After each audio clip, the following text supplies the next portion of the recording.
मेवात के फिरोजपुर झिरका उपमंडल के गांव अहमदबाज में संस्कृत भाषा की लेक्चर शबनम बानो के घर मध्य रात्रि 3 दर्जन से अधिक बदमाशों ने जमकर मारपीट की और लाखों रुपए नकद और जेवर की लूटपाट की।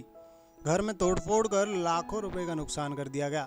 वहीं महिला के पति और पंजाब एवं हरियाणा हाईकोर्ट में प्रैक्टिस कर रहे एडवोकेट अंजुम मोर को जान से मारने की धमकी देकर फरार हो गए। इस हमले में कई लोग घायल हो गए हैं और घायल शराफत का इलाज जिला अस्पताल अलापिया मांडीखेड़ा में चिकित्सकों द्वारा किया जा रहा है, जिसकी तबीयत अब खतरे से बाहर बताई जा रही है। पुलिस ने मौके पर पहुंचकर बीच बचाव किया। मिली जानकारी के अनुसार गांव अहमदबाज फिरोजपुर में रात के करीब 10 बजे इंसा की नमाज के बाद हाईकोर्ट के एडवोकेट सरफराज पुत्र इस्लाम अपने पिता और ताऊ फिरनी वाले रास्ते पर बनी अपनी बैठक में बैठे हुए थे। तब इस एक गाड़ी में कई बदमाश गांव के अन्य लोगों को भरकर आए और गाली गलौज करने लगे। इसके बाद 1:30 बजे 1 दर्जन से अधिक बदमाशों ने घर में घुसकर सरफराज एडवोकेट की मां, बाप, भाई बहन और पत्नी को पीटने लगे। विरोध करने पर लेक्चरर शबनम बानो के जेवरात व नकदी छीनकर फरार हो गए, जो मेवात हरियाणा की पहली मुस्लिम संस्कृत प्रवक्ता हैं। मौके पर पुलिस पहुंची। इतने में बदमाश भागने में कामयाब रहे।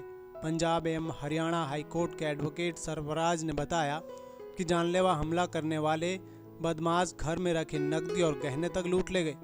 रात के समय रुक कर हमला करने से पीड़ित परिवार दहशत के माहौल में है।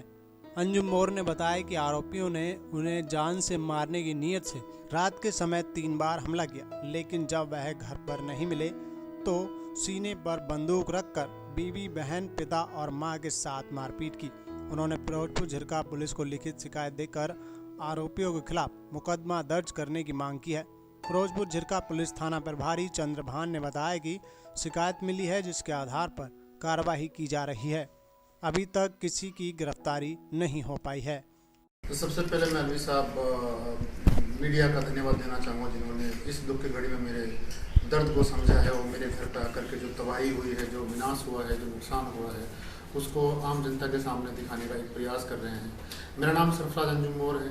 पैसे से मैं वकील हूँ और मैं पंजाब एंड हरियाणा हाईकोर्ट चंडीगढ़ में वकालत करता हूँ। पिछली रात को ईसा के बाद में मेरे घर पर मेरे चाचा अहमद सरपंच, मेरे दादा के भाई रहमान नंबरदार, एक दूसरे दादा इसराइल और उनके बच्चों प्लस में उनके जो रिश्तेदार थे, उन्होंने हमला किया। मुझे खुद वजह पता नहीं कि किस वजह से उन पर हमला किया है। एक पुलिस को बुलाया। पुलिस को बुलाने के बाद में उनको समझा दिया, लेकिन पुलिस के ठीक जाने के 1 घंटे बाद उन्होंने कुछ बाहर के लोगों को बुला लिया और बाहर के लोगों को बुला करके, वो कुछ गुंडे किस्म के लोग थे जिनकी उम्र 20 से 24 साल के बीच में थी अमूमन, और वो कम से कम 50 लोग थे। उन्होंने आते ही मेरे घर पे दवा बोला और मेरे घर पे सारे सामान को, फ्रीज, कूलर, पंखा, इन्वर्टर, बिजली के बोर्ड, खिड़कियाँ, दरवाजे और यहाँ तक कि मेरा लैपटॉप और मेरी अलमारी में रखे हुए मेरे ज़रूरी कागजात को लेकर चले गए। मेरी अलमारी के पास में ही मेरी वाइफ का भी एक अटैची थी, उसमें सामान रखा हुआ था उसका, जिसमें उसके जेवरात रखे हुए थे। और वो मेरी वाइफ का सारा जेवर मेरी वाइफ के पास में लगभग 30 तोले सोना है और मेरे वाइफ के पास में 2 किलो चांदी है। और दूसरे कमरे में जब उन्होंने हुड़दंग मचाया है तो उसमें मेरी माँ और मेरी बहनें हैं, उनके लिए हमने शादी के लिए सामान और जेवर खास तौर पर रखा हुआ है। उस सबको लूट के ले गए और उसमें अभी हमारी सरसों की बिक्री हुई है। मेरे पिताजी, मेरा परिवार किसान परिवार से भी ताल्लुक़ रखता है। 1,75,000 की हमारी सरसों की कैश रकम आई है। प्लस में मेरे अब्बा की सैलरी है। मेरे अब्बा हरियाणा बिजली बोर्ड में एक फोरमैन की हैसियत से काम करते हैं। उन सारे पैसों को प्लस में जो मेरी माँ के जेवर और मेरी जो बहनों के जेवर हमने बनवा करके रखे हुए थे, उन सबको लेके फरार हो गए। और इतना ही नहीं, रात के 1:30 बजे तीसरी बार फिर वो आए हैं। आने के बाद में उन्होंने मेरा पता पूछा है। उनकी पता नहीं मुझसे क्या रंजिश है, किस वजह से मुझे मारना चाहते हैं। कोई उनका कोई राजनीतिक षड्यंत्र है या वो मैं एक पढ़ लिख गया हूँ, मैं पेशे से वकील हूँ। मेरी वाइफ मेवात ही नहीं हरियाणा की पहली मुस्लिम संस्कृत महिला लेक्चरर है। मेरे फादर खुद गवर्नमेंट जॉब में है। मेरी सिस्टर इस गांव की नहीं, आसपास के गांव की पहली एक डॉक्टर लड़की मेरी बहन है और मेरी 2 बहनें भी जेबीटी हैं। मेरा छोटा भाई बैंक में मैनेजर है। मेरे जो खुद का परिवार है वो एक संपन्न और एक शिक्षित परिवार है। शायद इन विरोधियों को मेरी शिक्षा, मेरा जो एक तरक्की है या मेरा जो एक अच्छा स्वभाव है वो शायद इनको बर्दाश्त नहीं हो रहा है।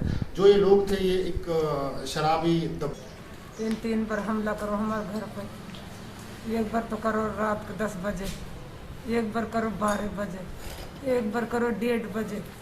अन्नू लगा ले बिंदु का ओढ़ा दी हमारे नाल, हंसली खींच ली, कुंडल खींच लिया हमारा, हमारी बेइज्जत इज्जत लू भगा हमारी लू।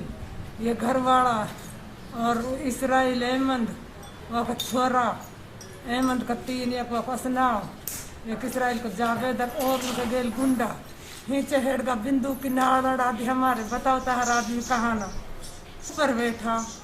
अच्छा हाँ वो नीचे हाई ना कोई किसी लो पानी चला रही है, पुलिस ने इधर बिधर कर गई, हमने भी चुप बिठा गई और उनने भी पुलिस तो वहाँ जाके भी ना पहुंची। फैक्ट्री के बराबर झट बाहर से आदमी बुला लिया। कितने आदमी आए थे घर में और किस चीज से आए थे? हाँ एक 20 आदमियां और हीन चढ़गा नीचे तुअड़ फोड़ बिंदु। मैं जैसा लटकी बताओ कहा ना हमारी छरी छोरी भग भग के दुबग्गी डर के मारे इज्जत लू भगा। 7 किलो हमारी लू भी कान कोंच लिया, गड़ो कोंच लिया, मेरे हंसली खींच ली। कितने तोले की हंसली थी और कुंडल? 1 तोला की बाड़ी मेरी और 2.5 तोला की हंसली।